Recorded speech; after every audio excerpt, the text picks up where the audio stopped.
ফের দিল্লি যাচ্ছেন মুখ্যমন্ত্রী শুভেন্দু অধিকারী। 11ই জুন দিল্লি সফরে মুখ্যমন্ত্রী বলে জানা যাচ্ছে। ফের দিল্লি যাচ্ছেন মুখ্যমন্ত্রী শুভেন্দু অধিকারী। কিছুদিন আগেই তিনি দিল্লি সফরে গিয়েছিলেন। মুখ্যমন্ত্রী হওয়ার পরে প্রথম দিল্লি সফরে যান। সেই সময় স্বরাষ্ট্রমন্ত্রী, প্রতিরক্ষামন্ত্রী, অর্থমন্ত্রী এমনকি প্রধানমন্ত্রীর সঙ্গেও তিনি বৈঠক করেন, শুভেচ্ছা বিনিময় করেন।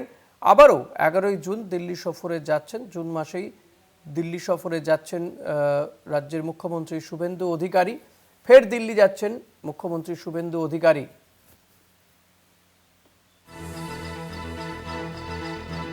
কিছুদিন আগে আমরা দেখেছি মুখ্যমন্ত্রী শুভেন্দু অধিকারী দিল্লি গিয়েছিলেন। সেই সময় তিনি দেশের স্বরাষ্ট্রমন্ত্রী, অর্থমন্ত্রী, প্রতিরক্ষামন্ত্রী এমনকি প্রধানমন্ত্রীর সঙ্গেও বৈঠক করেন। আবারও জুন মাসে 11 তারিখে তিনি দিল্লি যাবেন বলে জানা যাচ্ছে। ফের দিল্লি যাচ্ছেন মুখ্যমন্ত্রী শুভেন্দু অধিকারী। 11ই জুন আবারও দিল্লি যাচ্ছেন রাজ্যের মুখ্যমন্ত্রী।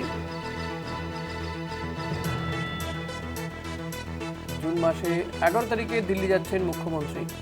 দেবাশিস সেনগুপ্ত রয়েছেন আমার সঙ্গে। দেবাশিস, কি কারণে এবার দিল্লি সফরে যাচ্ছেন মুখ্যমন্ত্রী?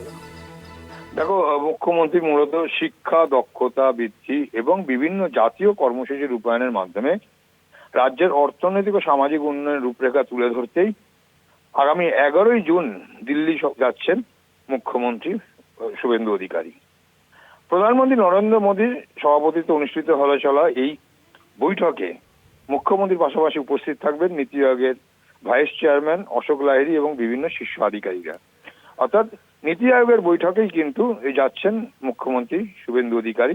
জানো যে দীর্ঘদিন ধরে রাজ্যে নীতি আয়োগের বৈঠকে কিন্তু রাজ্যের উপস্থিতি খুব কম ছিল, মাঝে সাঝে গেলেও কিন্তু রেগুলারই যেত না। নবান্ন সূত্রে খবর, বৈঠকে সুশাসন, জনমুখী নীতি, দক্ষতা উন্নয়ন, কর্মসংস্থান এবং বিভিন্ন উন্নয়নমূলক প্রকল্পের বাস্তবায়ন নিয়ে বিস্তারিত আলোচনা হওয়ার সম্ভাবনা রয়েছে। রাজ্যের উন্নয়নের রূপরেখা এবং কেন্দ্র রাজ্য সমন্বয়ের বিষয়েও জোর দেওয়া হবে। এর আগে আজ নীতি আয়োগের সচিব পর্যায়ে একটি ভার্চুয়াল বৈঠক অনুষ্ঠিত হয়। সেখানে নবান্ন থেকে মুখ্যমন্ত্রী ছাড়াও বিভিন্ন দপ্তরের সচিবরা অংশ নেন। বৈঠকে উন্নয়নমূলক প্রকল্পগুলির পর্যবেক্ষণ, মূল্যায়ন এবং পরিষেবা পৌঁছে দেওয়ার ক্ষেত্রে স্বচ্ছতা এবং জবাবদিহিতার উপর গুরুত্ব আরোপ করা হয়েছে বলেও প্রশাসনিক সূত্রে জানা গিয়েছে। ঋষিকেশ, ধন্যবাদ দেবাশিস। কথা বলছিলাম প্রতিনিধি দেবাশিস সেনগুপ্তর সঙ্গে।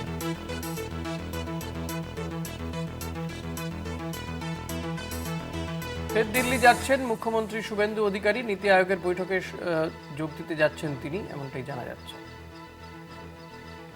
11ই জুন যাবেন দিল্লিতে আবারও রাজ্যের মুখ্যমন্ত্রী শুভেন্দু অধিকারী।